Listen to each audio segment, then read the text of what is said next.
क्योंकि हम शरीर के कोशिकीय ढांचे को एक अलग आयाम की ऊर्जा से चार्ज करना चाहते हैं।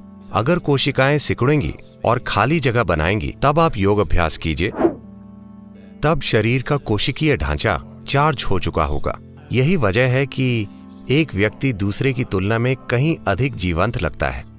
और जब आपकी सेल्यूलर संरचना ऊर्जा के साथ चार्ज हो जाती है, तो ये बहुत लंबे समय तक युवा रहेगी।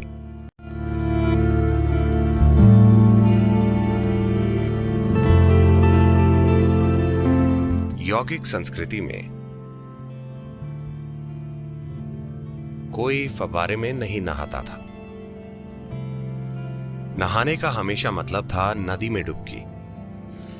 वे हमेशा नदी पर जाते, डुबकी लगाते और फिर योग करते। अगर आप ऐसा करते हैं तो आपकी मांसपेशियां अच्छी रहेंगी। तो इसे करने का दूसरा तरीका यह है कि पानी की पहली बाल्टी सीधा आपके सिर पर, हमेशा शरीर पर ठंडा पानी डालने से गर्मी आपके सिर में चली जाएगी बहुत तेजी से। ऐसा नहीं होना चाहिए। तो इसलिए जो लोग अपने बाल गीला नहीं करना चाहते, उन्हें कम से कम थोड़ा ठंडा पानी लेकर अपने एक बिंदु है यहाँ आपके कानों की सीध में यहाँ आप थोड़ा ठंडा पानी डाल दीजिए। तुरंत आप देखेंगे कि सिर में एक ठंडक आ गई है। उसके बाद आप शरीर को नहला सकते हैं। शरीर को पानी में डूबा हुआ होना चाहिए, जैसे कि आप एक डुबकी लगा रहे हैं। ठीक है, पूरा शरीर एक साथ, कम से कम चमड़ी पानी में डूबी रहनी चाहिए। इस तरह नहीं, ऐसे ऐसे ऐसे अगर आप पानी डालते हैं तो पूरा शरीर को लगना चाहिए कि आप उसे डुबकी लगवा रहे हैं। तो अगर आप ऐसे डालेंगे तो सिस्टम में एक ठंडक आएगी और मांसपेशियां बहुत लचीली हो जाएंगी। फव्वारे से ऐसा हो सकता है। अगर फव्वारा काफी शक्तिशाली है या कम से कम पानी की मात्रा काफी अच्छी है, तो फव्वारा ये आसानी से कर सकता है। हमेशा ये सबसे अच्छा होता है कि हम उस पानी से नहाएं जो कमरे के तापमान से थोड़ा ठंडा हो। बस आप पर उड़ेलने के लिए कुछ पानी, या उस पानी में डूबना जो कमरे के तापमान से ठंडा हो। क्योंकि अगर ऐसा होता है तो सतह पर यह होगा कि कोशिकाएं, एपिथेलियल कोशिकाएं सिकुड़ जाएंगी। जब वे सिकुड़ेंगी तो वे सारे रोम छिद्र खोल देंगी, उनके बीच की जगह खुल जाएगी। और योग के अभ्यास के लिए यह महत्वपूर्ण है, क्योंकि हम शरीर के कोशिकीय ढांचे को एक अलग आयाम की ऊर्जा से चार्ज करना चाहते हैं। अगर कोशिकाएं सिकुड़ेंगी और खाली जगह बनाएंगी, तब आप योग अभ्यास कीजिए। तब शरीर का कोशिकीय ढांचा चार्ज हो चुका होगा। यही वजह है कि एक व्यक्ति दूसरे की तुलना में कहीं अधिक जीवंत लगता है।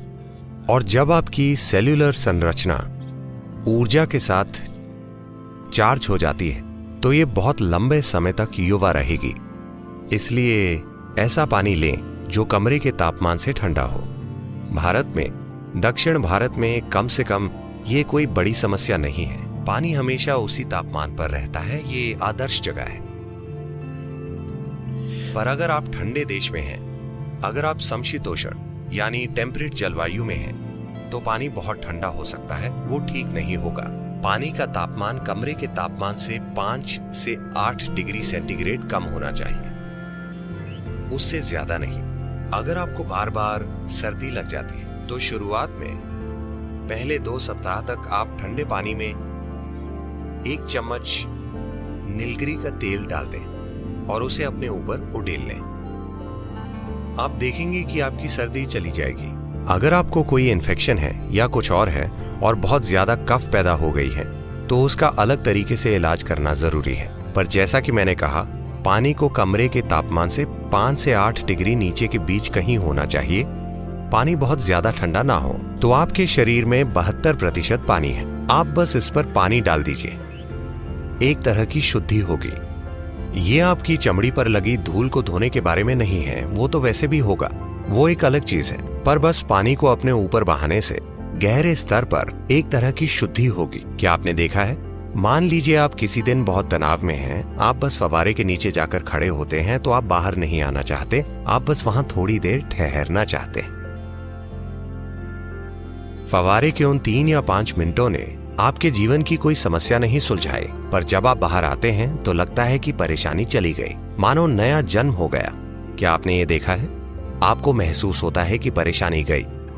इसकी वजह यह है कि इसका 2/3 हिस्सा पानी है। अगर इस पर से पानी सिर्फ बहता है तो कुछ चीजों में बदलाव आएगा।